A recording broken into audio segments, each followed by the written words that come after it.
Hello, I'm Nadia, and I'm going to read you a story today.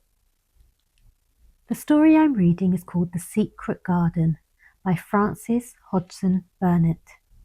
It's about a little girl that was sent far, far away to live in the Yorkshire Dales, a bleak place. But there she found something quite beautiful. Chapter 1. There is no one left. When Mary Lennox was sent to Mistlethwaite Manor to live with her uncle, everybody said she was the most disagreeable-looking child ever seen. It was true, too. She had a little thin face and a little thin body, thin light hair and a sour expression. Her hair was yellow and her face was yellow because she had been born in India and had always been ill in one way or another. Her father had held a position under the English government and had always been busy and ill himself, and her mother had been a great beauty who cared only to go to parties and amuse herself with gay people. She had not wanted a little girl at all, and when Mary was born, she handed her over to the care of an ayah, who was made to understand that if she wished to please the Mehem Sahib, she must keep the child out of sight as much as possible. So when she was a sickly, fretful, ugly little baby, she was kept out of the way. And when she became a sickly, fretful, toddling thing, she was kept out of the way also. She never remembered seeing familiarly anything but the dark faces of her ayah and the other native servants.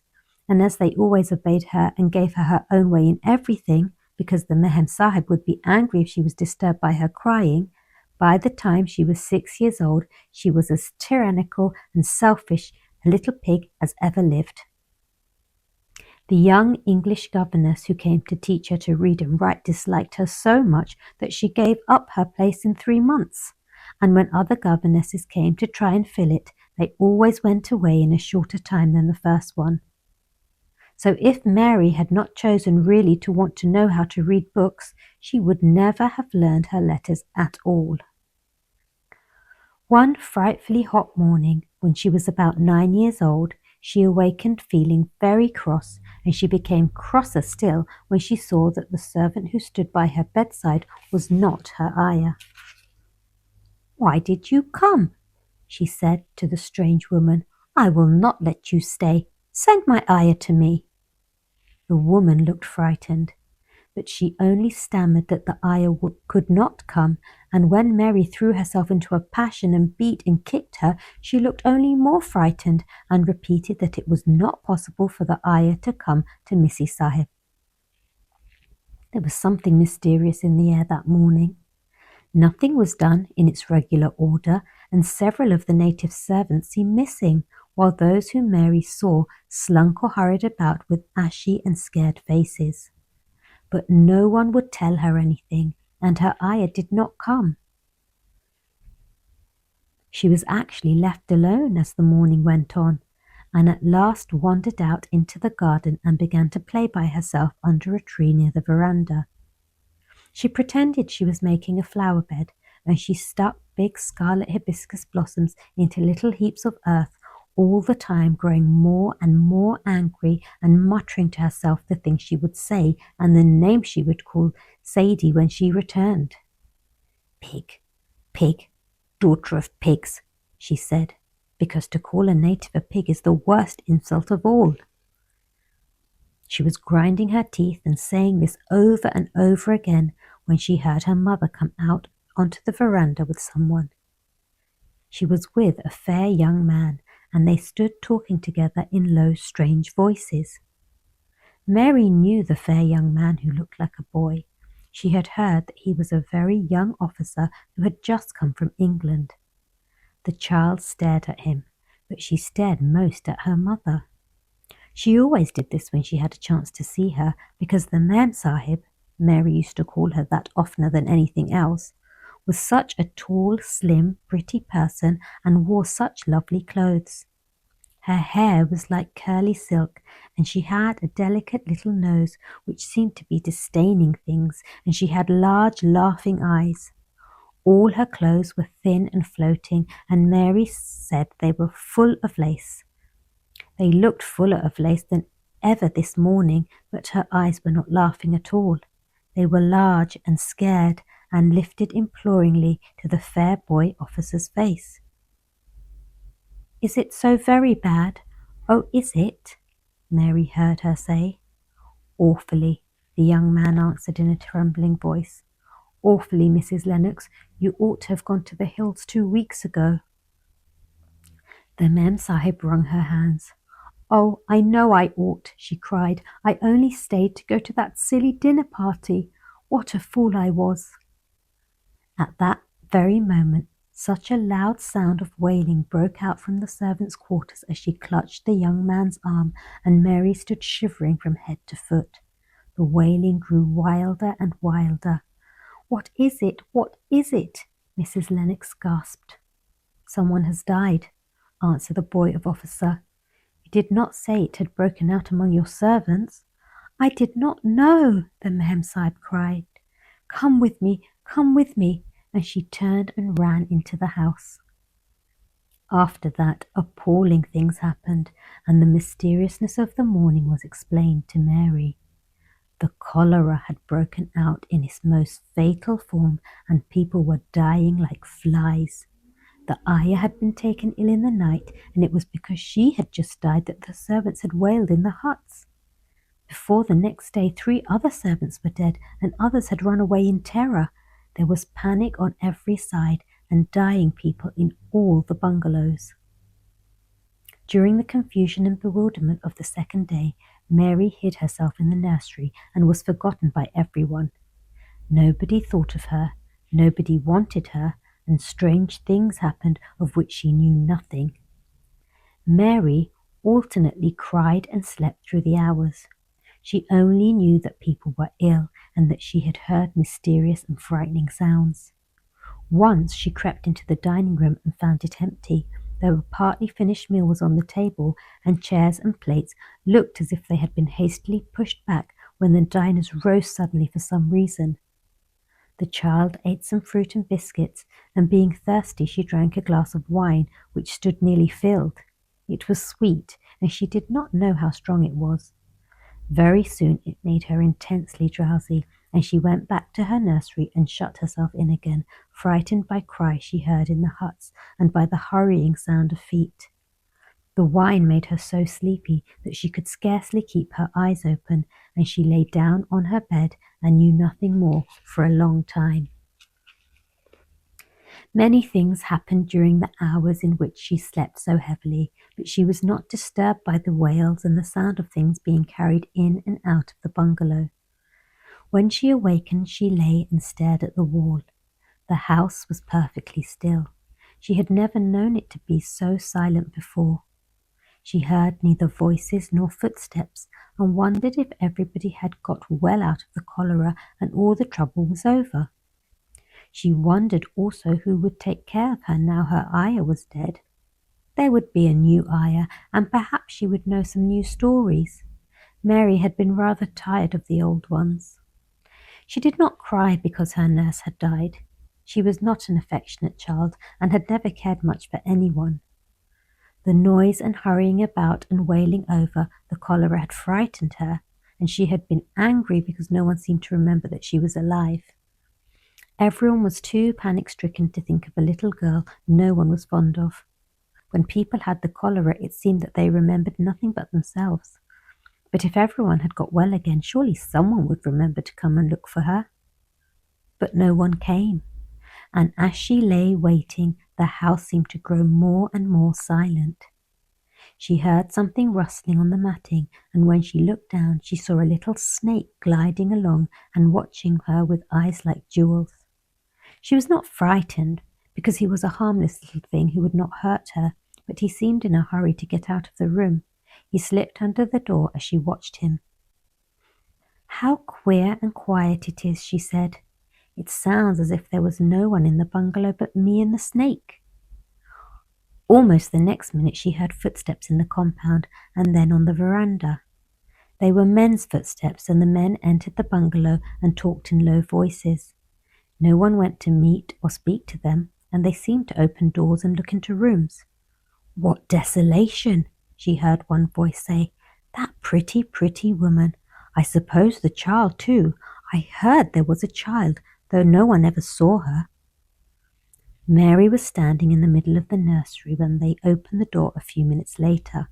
She looked an ugly, cross little thing and was frowning because she was beginning to be hungry and feel disgracefully neglected. The first man who came in was a large officer she had once seen talking to her father. He looked tired and troubled, but when he saw her he was so startled that he almost jumped back. "Barney!" he cried out.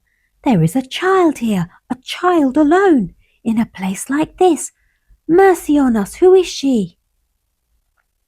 "I am Mary Lennox," the little girl said, drawing herself up stiffly. She thought the man was very rude to call her father's bungalow a place like this. "I fell asleep when everyone had the cholera, and I have only just wakened up. Why does nobody come?" "It is the child no one ever saw," exclaimed the man, turning to his companions. "She has actually been forgotten." "Why was I forgotten?" Mary said, stamping her foot. "Why does nobody come?" The young man, whose name was Barney, looked at her very sadly. Mary even thought she saw him wink his eyes as if to wink tears away. "Poor little kid," he said. "There is nobody left to come." It was in that strange and sudden way that Mary found out that she had neither father nor mother left, that they had died and been carried away in the night, and that the few native servants who had not died also had left the house as quickly as they could to get out of it, none of them even remembering that there was a Missy Sahib. That was why the place was so quiet. It was true that there was no one in the bungalow but herself and the little rustling snake. Chapter 2. Mistress Mary Quite Contrary. Mary had liked to look at her mother from a distance, and she had thought her very pretty, but she knew very little of her. She could scarcely have been expected to love her or to miss her very much when she was gone. She did not miss her at all, in fact, and as she was a self-absorbed child, she gave her entire thought to herself, as she had always done. If she had been older, she would no doubt have been very anxious at being left alone in the world, but she was very young, and she had always been taken care of. She supposed she always would be. What she thought was that she would like to know if she was going to nice people who would be polite to her and give her her own way as her ayah and the other native servants had done. She knew that she was not going to stay at the English clergyman's house where she was first taken. She did not want to stay. The English clergyman was poor, and he had 5 children, and all nearly the same age. They wore shabby clothes and were always quarrelling and snatching toys from each other. Mary hated their untidy bungalow and was so disagreeable to them that after the first day or 2 nobody would play with her. By the second day they had given her a nickname which made her furious. It was Basil who thought of it first. Basil was a little boy with impudent blue eyes and a turned-up nose, and Mary hated him. She was playing by herself under a tree, just as she had been playing the day the cholera broke out. She was making heaps of earth and paths for a garden, and Basil came and stood near to watch her. Presently he got rather interested and suddenly made a suggestion. "Why don't you put a heap of stones there and pretend it is a rockery?" he said. "There in the middle," and he leaned over her to point. "Go away!" cried Mary. "I don't want boys. Go away!" For a moment Basil looked angry, and then he began to tease. He was always teasing his sisters. He danced round and round her and made faces and sang and laughed. "Mistress Mary, quite contrary, how does your garden grow? With silver bells and cockle shells and marigolds all in a row." He sang it until the other children heard and laughed too. And the crosser Mary got, the more they sang, Mistress Mary quite contrary. And after that, as long as she stayed with them, they called her Mistress Mary quite contrary when they spoke of her to each other, and often when they spoke to her. You are going to be sent home, Basil said to her at the end of the week, and we're glad of it. I am glad of it too, answered Mary. Where is home? She doesn't know where home is, said Basil with 7-year-old scorn. It's England, of course. Our grandmamma lives there, and our sister Mabel was sent to her last year. You are not going to your grandmamma. You have none. You are going to your uncle. His name is Mr. Archibald Craven. I don't know anything about him, snapped Mary. I know you don't, Basil answered. You don't know anything. Girls never do. I heard father and mother talking about him. He lives in a great big, desolate old house in the country, and no one goes near him. He's so cross, he won't let them, and they wouldn't come if he would let them. He's a hunchback, and he's horrid. I don't believe you, said Mary, and she turned her back and stuck her fingers in her ears because she would not listen any more.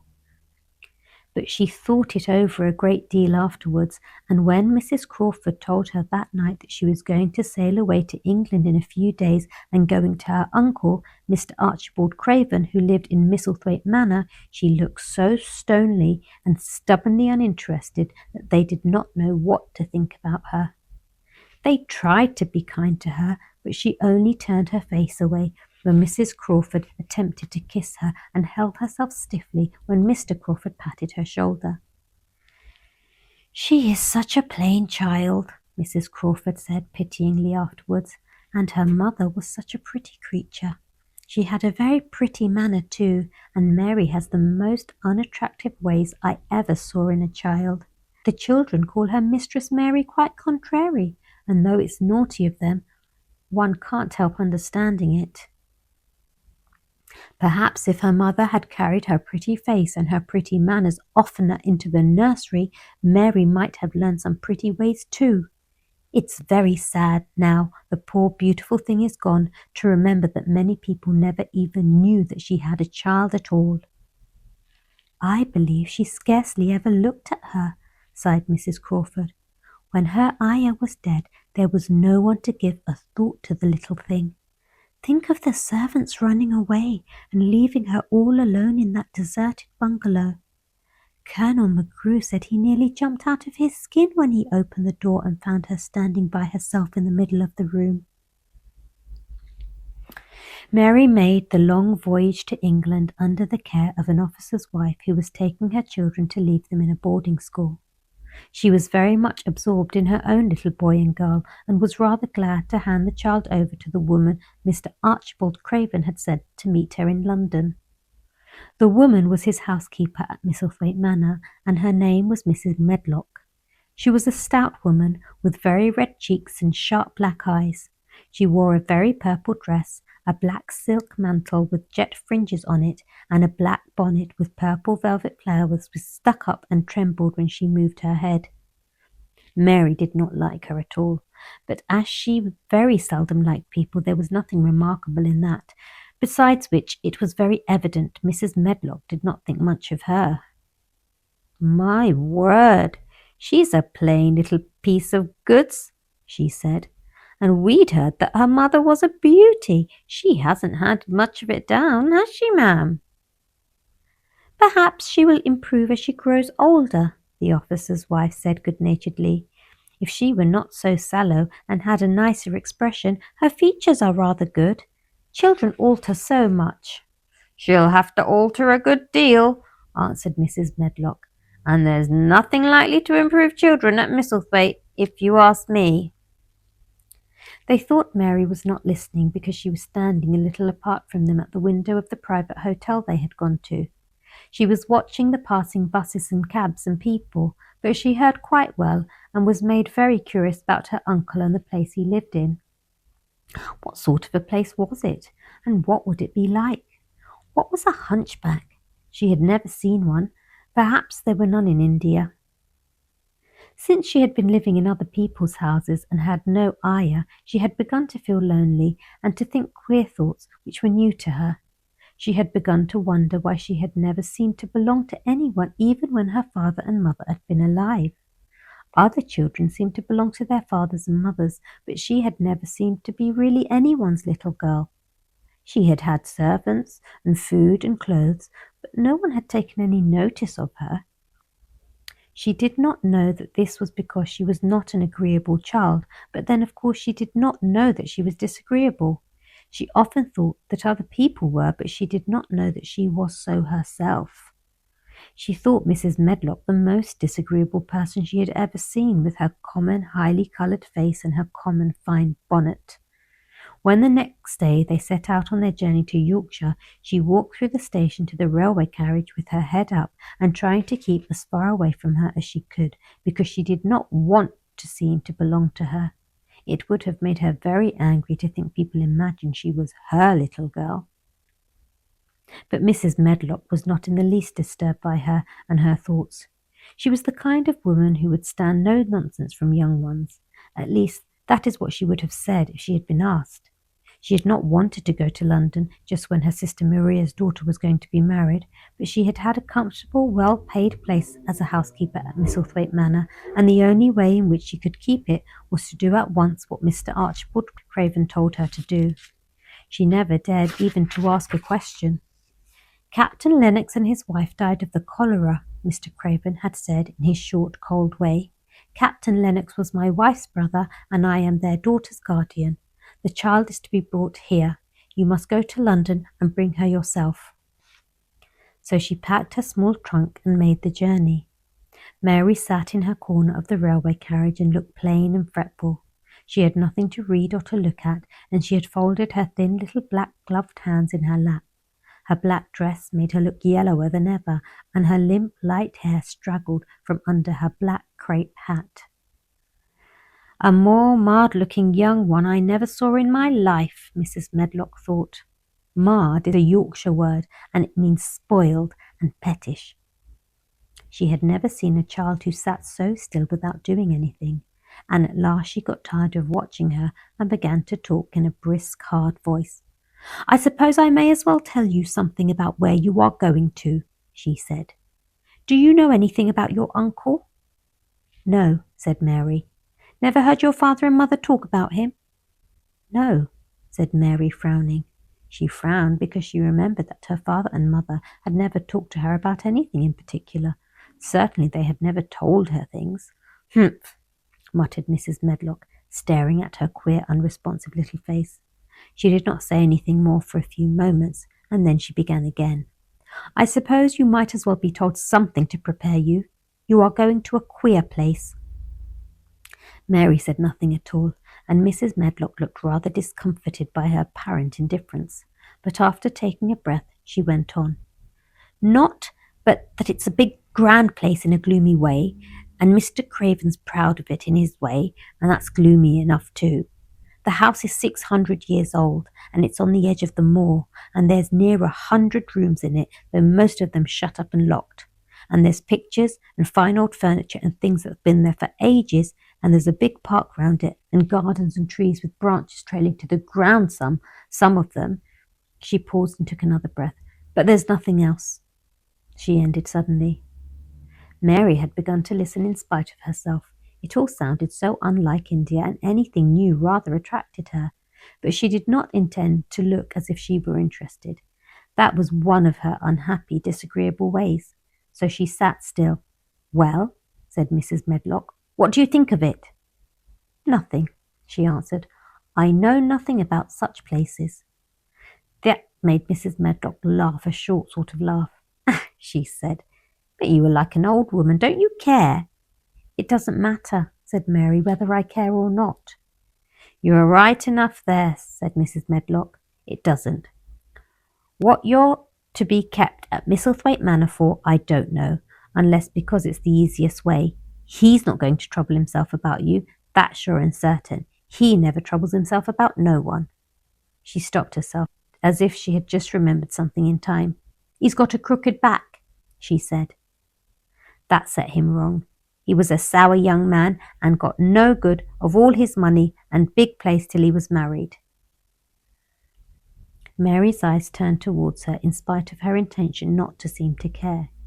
She had never thought of the hunchback's being married, and she was a trifle surprised. Mrs. Medlock saw this, and as she was a talkative woman, she continued with more interest. This was one way of passing some of the time at any rate. She was a sweet, pretty thing, and he'd have walked the world over to get her a blade of grass she wanted.